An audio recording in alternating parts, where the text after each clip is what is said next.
Hello and welcome to Lecture 6 of the NPTEL MOOCs course on Economic Growth and Development. Starting today's lecture, we will deal with a series of discussions on economic development and growth models. There are various growth and development models that have been worked out by economists spanning over more than a century. And it is of course not possible to cover all of these development and growth models as a part of this course. However, we will try to cover some of the most important development and growth models with appropriate discussions with regard to the implications of each of these models of growth and development. Before we begin with today's lecture, we will go through a recapitulation from the last class. In the last class, which was titled as Modern Economic Growth, we mostly tried to look at the contribution of Professor Simon Kuznets to the literature on economic growth and what was the importance of his empirical research, through which he collected a lot of historical data and came up with the trends of economic growth of the highly industrialized nations of the world. One of the things that we tried to do in the last class was to compare the historical growth rate and the contemporary growth rates that we see today. A growth rate of about 7% or 8% or 9% does not seem very surprising in today's contemporary world. However, historically, spanning the period of 16th, 17th, 18th and even the 19th century, a rate of growth of about 1.5 to 2% was considered dramatic. And what we saw eventually was that there, over a period of time, particularly since the 18th and the 19th century, there have been unprecedented rise in levels of output in terms of worker productivity, and that also means that in today's world we enjoy a vastly increased, we enjoy satisfaction of a vastly increased number of goods and services, and the standards of living have increased dramatically. The importance of Professor Simon Kuznets and his conception of modern economic growth was important because we saw that the highly industrialized nations of the world, such as the Netherlands or the UK or the USA, had seen dramatic increases in population growth as well as per capita output growth rate, and there were also certain common characteristics that came up with regard to these highly industrialized nations. And Kuznets, through his pioneering work on modern economic growth, had reflected upon 6 important characteristics. The first one was that these nations have experienced very high rates of growth of per capita output and population, and he also came up with certain calculations which showed that given a period of given a certain growth rates, what is the time that it will require for doubling up of the GDP per capita or doubling up of population and doubling up of the overall per capita output of a nation. The second important characteristic that Kuznets was reflecting upon was the very high rates of increase in total factor productivity, which means that the total number of output produced per unit of factor input, and here he was not just referring to labor productivity but all other factors of production.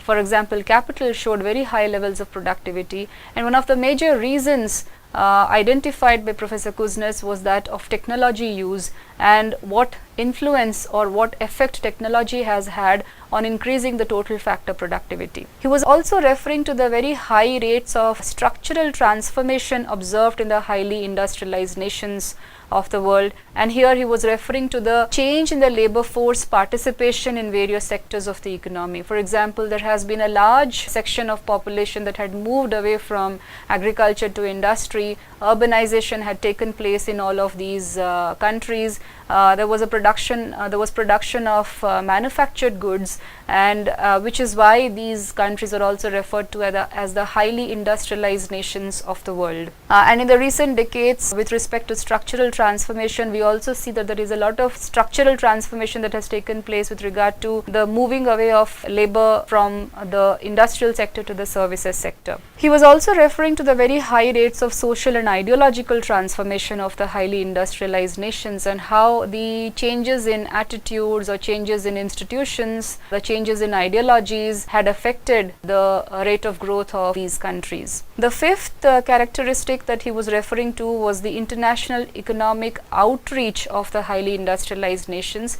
He was basically trying to say focus on the very high development of communication and transport technology, and because of this how technology transfer can take place from the developed countries to the underdeveloped countries, and how that had the potential of very high rates of economic growth. Lastly, he also cautioned about the limited spread of economic growth, in which he was basically trying to say that, while large parts of the developed world have already seen unprecedented development, unprecedented economic growth, which he was referring to as the modern economic growth, there were still more than 50% of the world population which is still very underdeveloped, and sufficient amount of technology transfer has not taken place, because of which there has been a limited spread of economic growth, and there is a requirement for working on economic policies and programs which can bring all of these underdeveloped countries into the ambit of modern economic growth. Now, having introduced this concept of modern economic growth, we will now move on to a discussion on the economic development and growth models that have been worked out by various economists and thinkers of the time. Now, there is a great deal of confusion and curiosity among students with regard to the chronology of models of development and growth.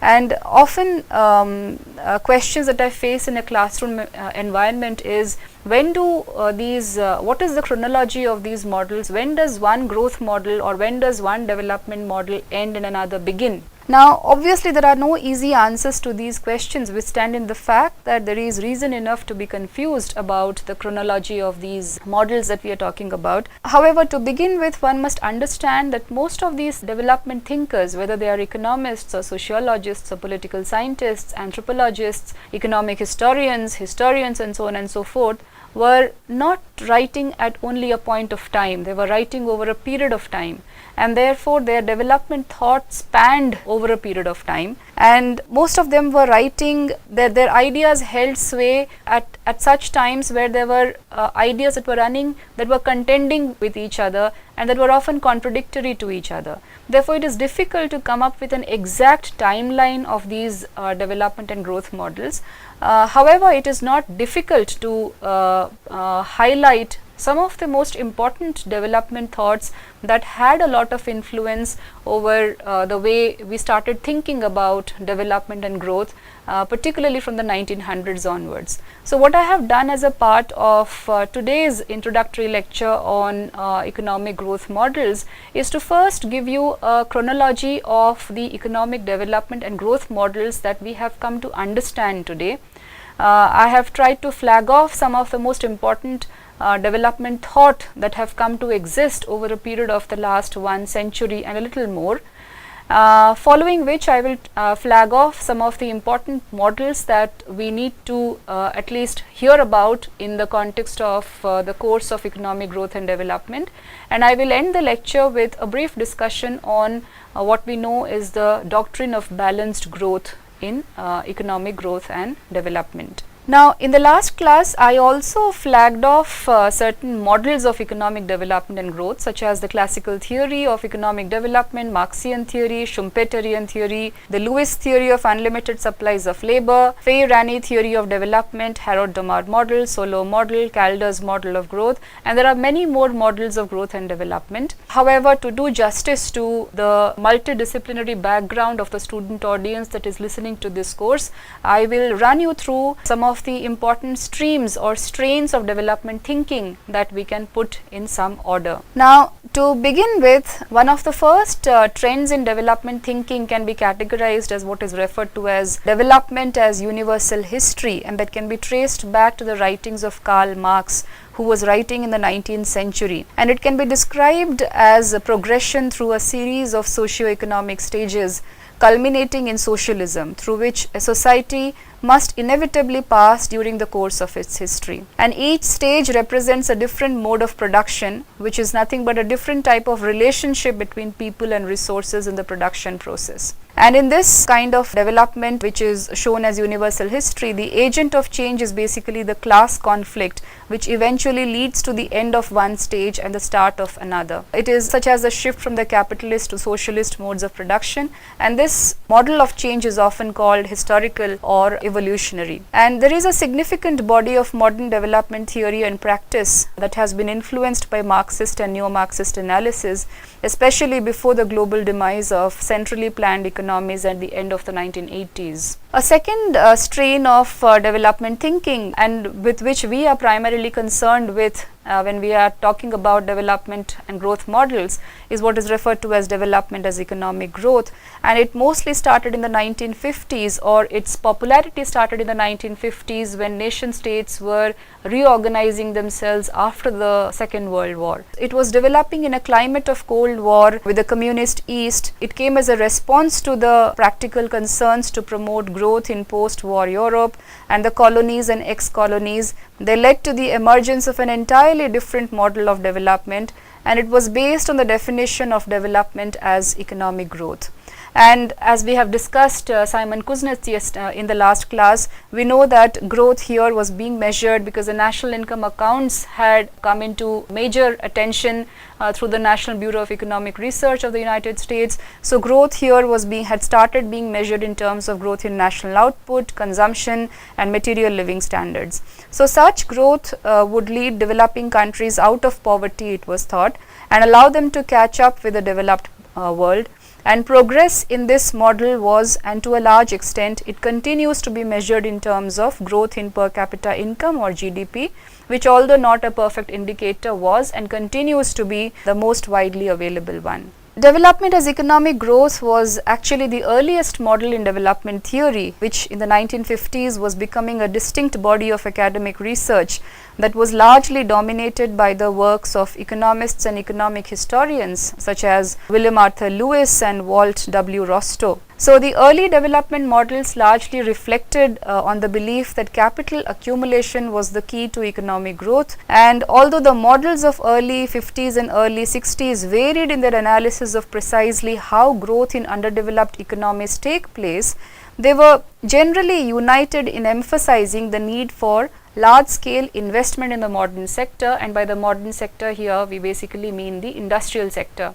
And when we come to the conclusion of this lecture through a discussion of the balanced growth model, we will actually see what is this investment that we are talking about in the modern industrial sector, and what is the importance of capital accumulation and why it held so much importance to the so-called growth concept. Now, this investment, a large-scale investment that was being proposed through these growth and development models, was largely to be financed by domestic savings, that is the proportion of income which is not consumed by the households, combined with foreign capital in the form of aid and private sector investment. And domestic savings or capital could be mobilized by the state using various forms of taxation and directed towards investments in public infrastructure and modern industry. However, these development models, which were purely economic development and growth models with a lot of focus on measurement issues, with a lot of focus on measurement of national income and output and GDP growth rate and so on and so forth, came there was a lot of challenge to these development models as well,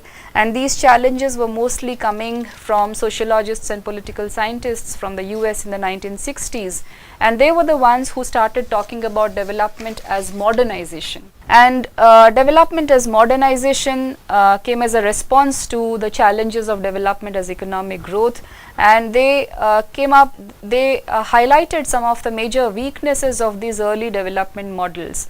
What they believed was that traditional societies could be transformed structurally into modern societies. In the economic growth and development models, when we are talking about traditional sector and the modern sector, we are mostly referring to the agricultural sector and the industrial sector, the movement of labor force away from the agricultural sector to the industrial sector. However, the sociologists and political scientists who were focused focusing on development as modernization, believed that traditional societies could be transformed structurally into modern societies through active diffusion within developing countries of modern values, institutions and technologies found in the developed countries. For one of the best examples of modern values was of course the Western form of education, which was considered to be one of the most important contributions to modern economic growth. A fourth strain in development thinking that came up was referred to as world structural change, and there were various proponents of such development models referred to as world structural change. They were largely influenced by Marx and other Marxist writers. They called themselves as belonging to the structuralist tradition, and these writers accounted for underdevelopment in terms of an international system of political and economic structures which favored certain regions or countries that were referred to as the core against the others that were referred to as the periphery. They were also referred to as the dependency theorists, and these theories were together known as the dependency theory, and they had a lot of popularity in the 1970s that inspired academic research,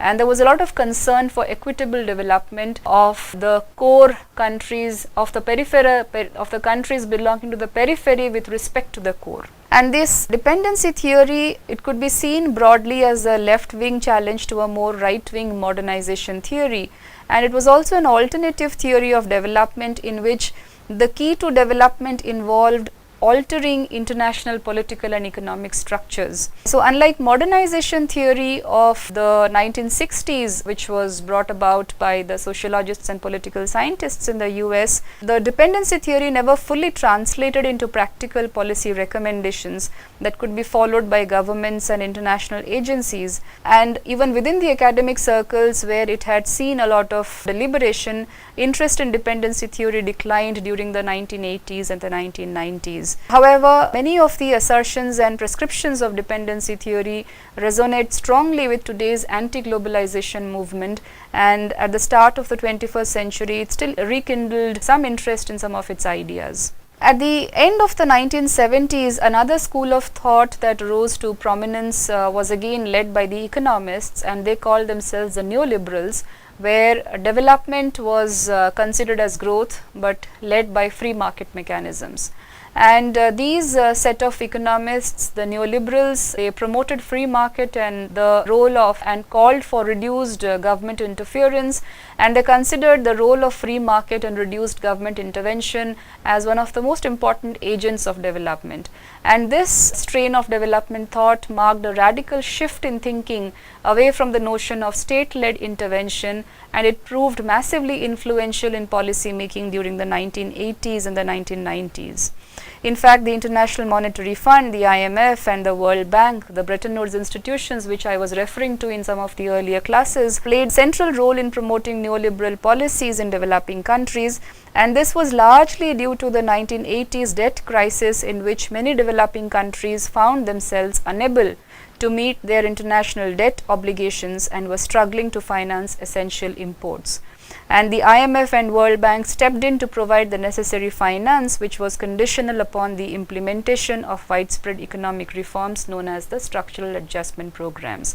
However, more on this later. The central point, the essential point that I am trying to make by giving you a trend of development thinking is that this is the chronology in which certain ideas of development progressed over a period of time, starting from the 1940s to the 50s, 60s, 70s, 80s and the 1990s. This is a brief, if you look at this picture, it will show you a brief timeline of the main development streams. As I've already mentioned, the 1900s saw a lot of influence from development as universal from Marx's writing. Marx was writing in the 19th century, and it had a lot of influence on development thinking beginning 1900s, when there was a lot of talk about socialism, the movement of capitalistic society to socialism and so on and so forth.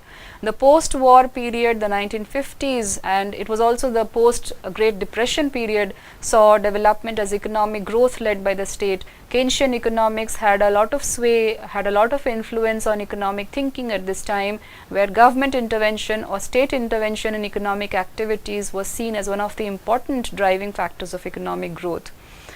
The 1960s development as modernization led by the state, diffusion of technology, diffusion of ideas, diffusion of modern education, technology transfer from the developed to the underdeveloped countries, and so on and so forth. The 1970s, as I have already mentioned, was the time of dependency theorists, the theorization with respect to the core and the periphery, and how the core have been exploiting the periphery, and how the periphery needs to break out of the domination of the core by bringing about certain structural changes in the world economic order. The 1980s saw the emergence of the neoliberals, who were looking at development as growth, but led by less government intervention and freeing the markets by propagating the ideas of liberalization, privatization and globalization. And the 1990s saw the emergence of the capabilities approach and the human development approach, and so development was being seen as how poverty can be reduced by focusing more on investments made in human development components, and not just increasing the levels of incomes of individuals within a country.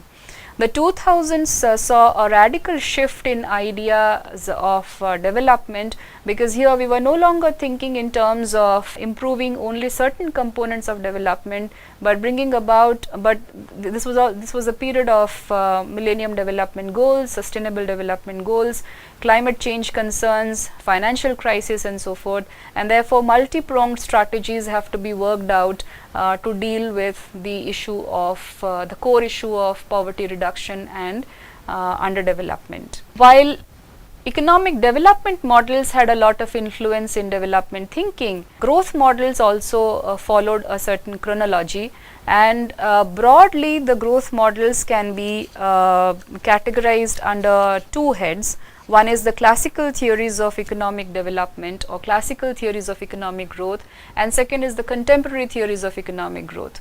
And the classical, and mostly in the growth literature that we follow in colleges and universities, we are mostly dealing with the classical theories of economic growth and development. The contemporary theories of growth refer to the new growth theory which emerged in the 1990s, where there was a lot of focus on investments in the knowledge economy, investments in research and development, and so on and so forth. However, it is important for us also to look at this chronology of when did these economic growth models make an appearance, and what was the order, or whether there is an order in which these growth models made an appearance. Among the classical theories of economic development, there are basically four kinds of growth models. One is the linear stages of growth models, second is the structural change models, third is the international dependence models, and the fourth is the neoclassical counter-revolution models. I will go briefly into each of these different categories of growth models that we are talking about here, because it is important to understand the implications of the basic implications of what these growth models were. The first category of economic growth models, the linear stages of growth models, they can be considered as the first generation of economic development models that was formulated in the early years after the Second World War. And these early models focused on the utility of massive injections of capital to achieve rapid GDP growth rates. And there were two famous models that can be classified under the linear stages of growth models. One is the famous Rostow's stages of growth model, and the second is the Harrod-Domar model. Now, the theorists of the 1950s and the early 1960s, they viewed the process of development as a sequence of historical stages. And this view was popularized by Rostow. He was building on the historical pattern of the developed countries, and he claimed that the transition from underdevelopment to development would basically pass through 5 stages: the traditional society, the preconditions for takeoff, the takeoff stage, the drive to maturity, and the age of high mass consumption that we see in the highly westernized, industrialized countries of the world. This decisive stage is the takeoff stage, through which developing countries are expected to transit from an underdeveloped to a developed state. An increasing rate of investments is considered to be necessary to induce per capita growth. The Harrod-Domar model emphasized that investments are the most important, massive investments are the most important drivers of economic growth. So they were largely talking about about, Harrod was writing and discussing in 1948, Dumar in 1947. So they were largely talking about the key role played by investments in a country's economic growth. They were basically saying that every country needs capital to generate investments, and the principal strategies of development from the stage approach were commonly used by developing countries in the early post-war years. However, there were challenges to these linear stages of growth models, and these challenges were thrown mostly by economists such as Chenery and Morris and Edelman, who said that development process is actually quite non-linear. They do not pass a linear stages of growth, and different countries may pursue different development paths, and economies may actually miss stages or become locked in one particular stage. So it is not that it passes through different stages of development. All countries need not necessarily uniformly pass through these stages of development.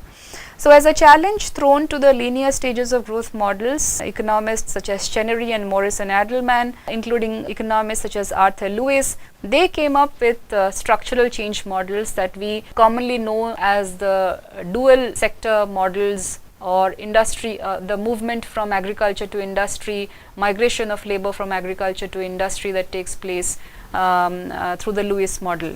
What the structural change models were telling us was that they held sway largely in the 1960s and the early 1970s, and they were describing development process as a structural change by which the reallocation of labor from agricultural sector to the industrial sector can be the key source for economic growth. And there were two well-known representatives of this approach. One was, of course, Professor Arthur Lewis and his theory of surplus labor, and the second was Professor Chenery, who was talking about the structural changes and patterns of development. Lewis's model of the two-sector model or theory of surplus labor was basically talking about labor increasingly moving away from the agricultural sector to the industrial sector. However, Chenery was saying that although promoting the role of savings and investment, structural change and patterns of development analysis extended in comparison with the Lewis model through Chenery and others, and their analysis identified that the steady accumulation of physical and human capital are the necessary conditions for economic growth apart from savings and investment. And other economists such as Professor Simon Kuznets also jumped into the fray of the structural change models, and these were the people who provided the most significant explanations to the structural change models. However, like the other growth models, the structural change models were also challenged. These models were basically focusing on patterns of development and hypothesized that the pattern was similar in all countries and it was identifiable.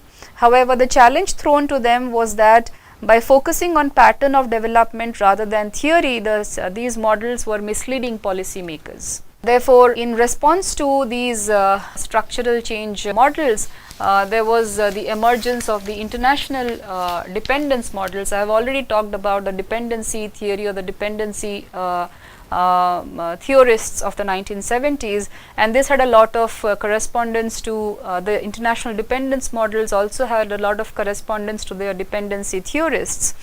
They were basically extending Marxist theory.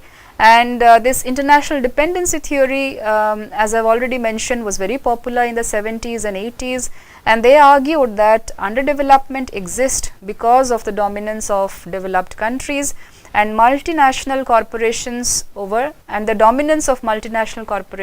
developing countries. The poor countries, it was said, was dependent on the developed countries for market and capital, and developing countries received a very small portion of the benefits that the dependent relationship brought about.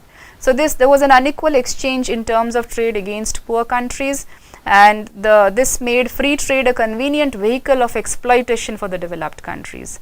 It was also said that the poor countries were unable to control the distribution of the value added to the products traded between themselves and the developed countries, and the growth of international capitalism and multinational corporations caused poor countries to be further exploited and more dependent on the developed countries. And these models had gained increasing support among the developing countries because of the limited results of stages and structural change models. And the proposal was that the underdeveloped countries or the developing countries should break away from the dominance of the developed countries by bringing about structural changes in the world economic order. By bringing about changes in the economic and political structures of the core and the periphery through political changes. However, there were a lot of negative impacts of this policy, because one of the important proposals of this policy was following an economic policy of autarky, which means no international trade with the other countries or limited international trade with the other countries.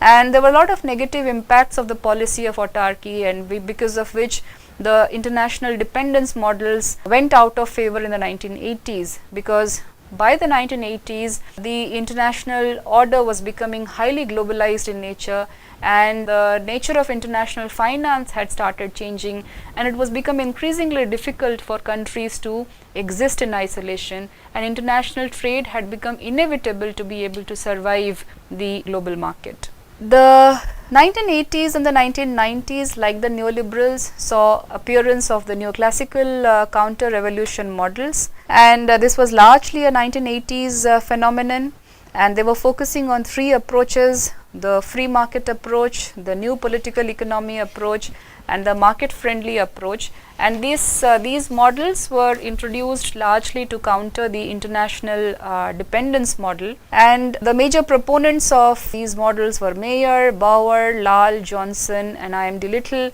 They were focusing more on promoting free markets, eliminating government imposed distortions associated with protectionism, subsidies, and public ownership. Now, what was the main argument of the neoclassical revolution models, counter-revolution models? Basic argument was that underdevelopment is not the result of predatory activities of the developed countries and the international agencies, but was rather caused by the domestic issues arising from heavy state intervention, such as poor resource allocation, government-induced price distortion, and corruption. So, as a response to public sector inefficiency, they proposed promotion of free markets. Another strand of neoclassical free market thought called themselves a traditional neoclassical growth theory, and they actually originated from the erstwhile Harrod-Domar and Solow growth models, and they expanded the Harrod-Domar formulation, the Solow neoclassical growth model, stressing on the importance of three factors of output growth: increases in labor quantity and quality, increase in capital, and improvements in technology. So, the neoclassical economists focused on the market to find a way out for the developing countries.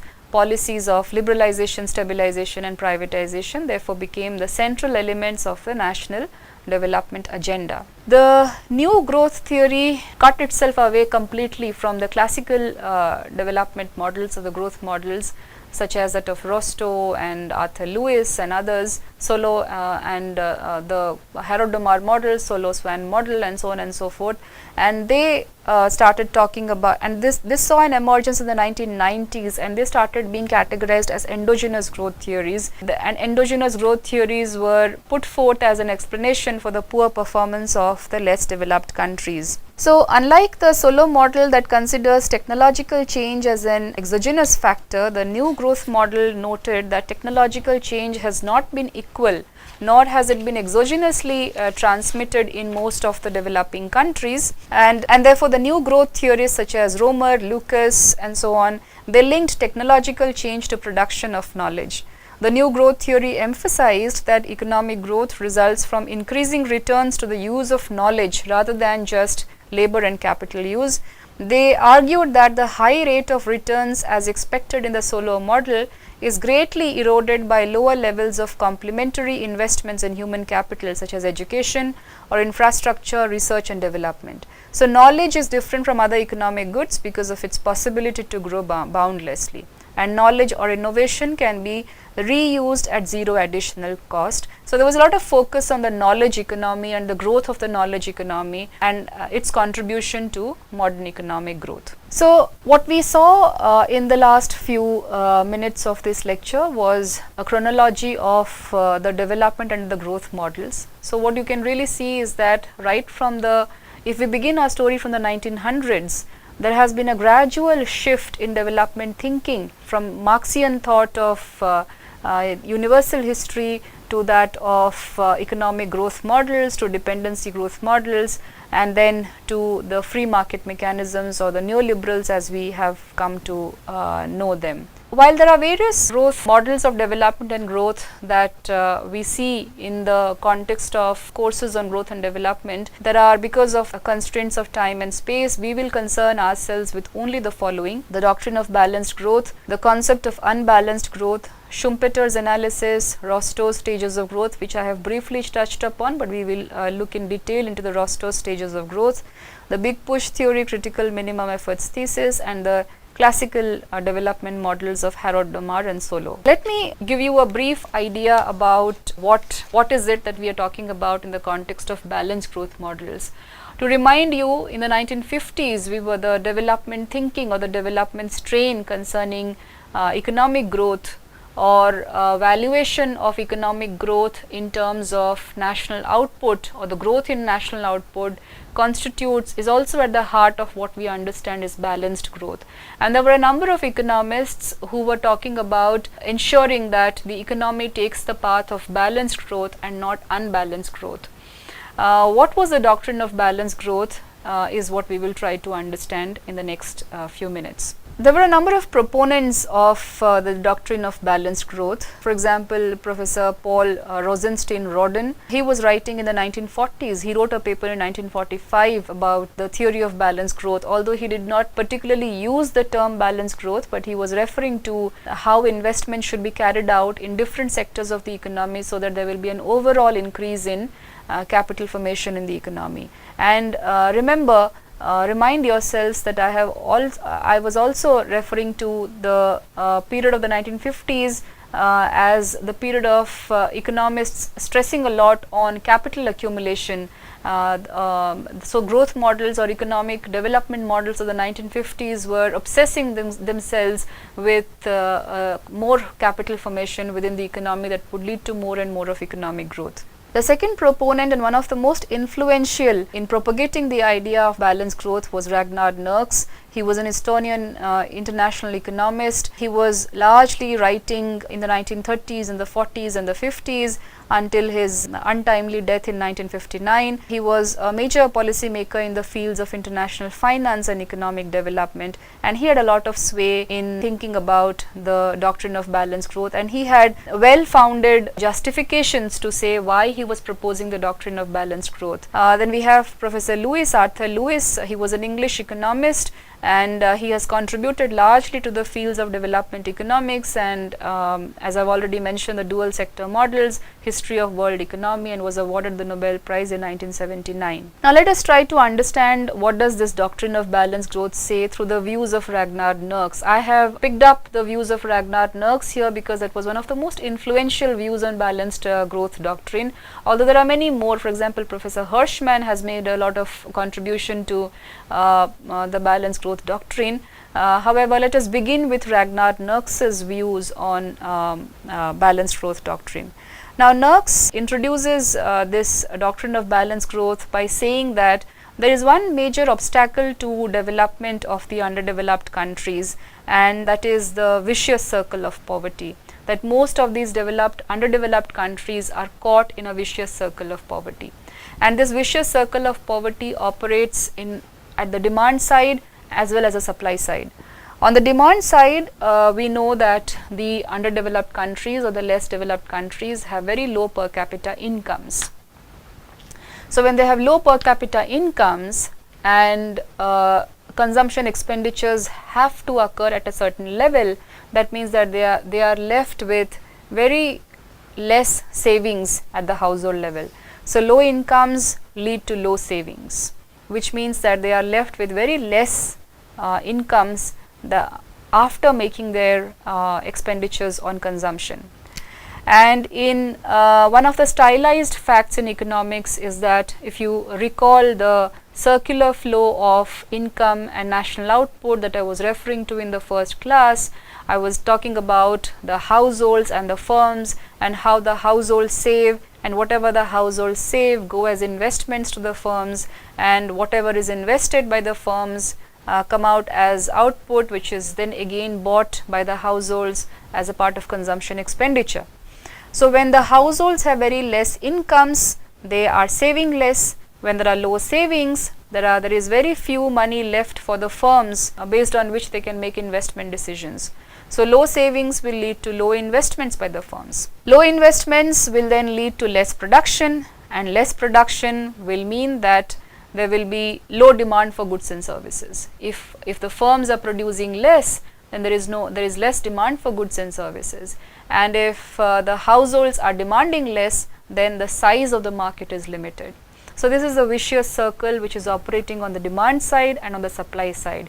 If the households are on the demand side and the firms are on the supply side, the households have less incomes, they have less savings, they are demanding less goods and services. The firms do not have access to the savings of the households, therefore they are not investing or investing less. If they are investing less, they are producing less. If they are producing less, there is less capital formation, and in fact there is reduced capital formation over a period of time, and therefore the countries are caught in a vicious cycle of poverty or a vicious circle of poverty, and therefore the size of the market in the developing countries or the underdeveloped countries is very limited. So one needs to break this vicious circle of poverty, and therefore it is essential to have a balance between demand and supply.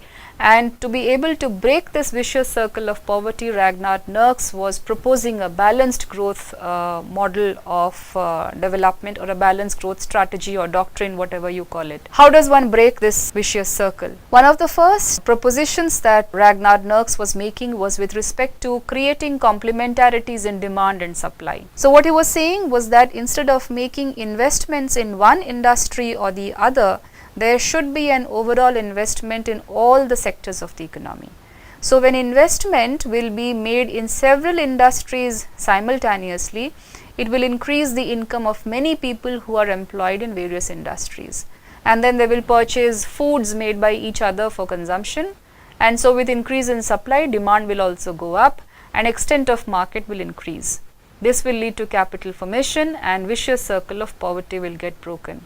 So what he was proposing was that complementarities of industry he was proposing complementarities of industry as the crux of the balanced growth doctrine. If there are numbers of industries, and he was of course there's a lot of assumptions that has gone on into identification of these industries. These industries should be such that they have increasing returns to scale, and there's a lot of external economies that arise out of these industries. So these industries have to be identified in such a manner that there are large scale external economies of scale, and heavy investments need to be made simultaneously in all of these industries, so that the overall supply of goods and services increases, and simultaneously there is an increase in demand for these goods and services also. So obviously when there is an increase in supply as well as demand, the extent of market also increases, and the underdeveloped countries will be breaking through the low level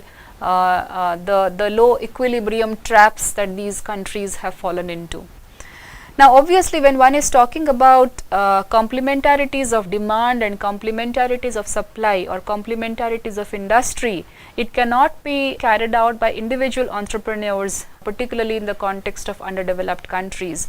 Therefore, there is a large role played by the governments in ensuring that these complementarities exist, and these complementarities can exist only when these investments are either made by the governments themselves, or there is a lot of support by the governments to the private entrepreneurs in inducing them to invest. So the second proposition that Ragnar Nurks was making as a part of the balanced growth doctrine was that there should be government intervention. Governments must intervene in productive activities through economic planning, and private entrepreneurs have to be encouraged by the government by providing an inducement to invest. So obviously in terms of an economic policy or economic policy prescriptions, the balanced growth doctrine was mostly referring to government support in the form of subsidies or industrial subsidies to the private entrepreneurs to be able to sustain the heavy investments required to create complementarities in demand or complementarities in industry. The third proposition, as I was already explaining, is the external economies to be, these will accrue because of setting up of new industries and expansion of existing industries, which means that industries should be identified in such a manner that there is large scale increasing returns of scale, which will lead to fall in cost of production and hence fall in prices. And this increase, and because there will be fall in prices in the long run, there will be increase in demand will be experienced, and of course now we know the circle, increase in demand will lead to expansion of markets. So when there is an expansion of domestic market, the supply of goods and services within the domestic market increases, and that will also have a lot of potential for international trade when the domestic market increases. And all of these together, complementarities of demand and supply, government interventions or government support for heavy investments and external economies all together will create a situation of economic growth. There will be increase in investment in different branches of production, leading to enlargements of markets and breaking the bonds of stationary equilibrium of underdevelopment.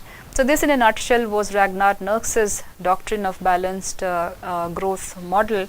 However, there is a little bit of caution here that we must understand when we are referring to Nurks's ideas on growth and development. Nurks, understand, was an Estonian economist, and he was writing in the context of not replicating the growth models of the highly industrialized nations, but trying to make use of the limited resources of the developing countries or the so-called underdeveloped countries, and trying to find a way out of the low-level equilibrium traps of the underdeveloped countries.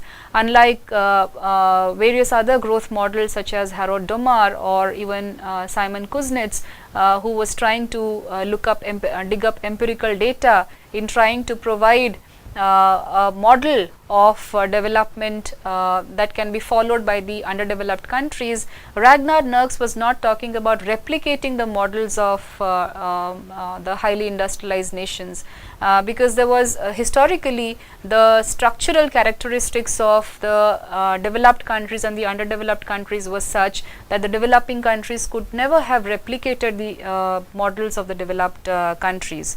So there are two key ideas that Nurks was referring to, and Nurks's balanced growth theory has been referred to as the high development theory. So he was talking about two key points here. The first was financing for development has to come to a large extent from the developing country itself.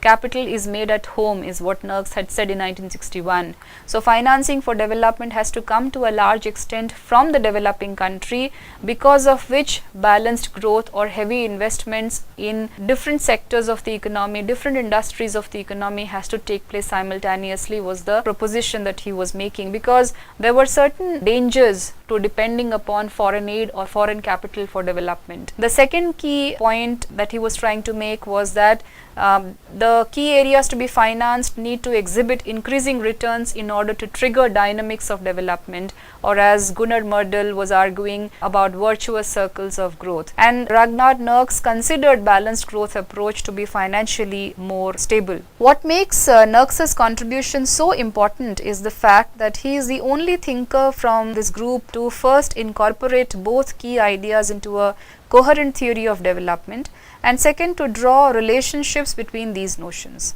And this is precisely the reason Nurks favored the balanced growth approach over the unbalanced one, which we will discuss later. And according to Nurks, the financing for development has to come mainly from within the country which is set on development, or the so-called developing country, because the financing of growth through either foreign investments or increased trade was largely a historically unique phenomenon confined to the 19th century, and more specifically to American experience. So what he was saying was these countries, America, the new countries within and without the British Empire, were high income countries from the start.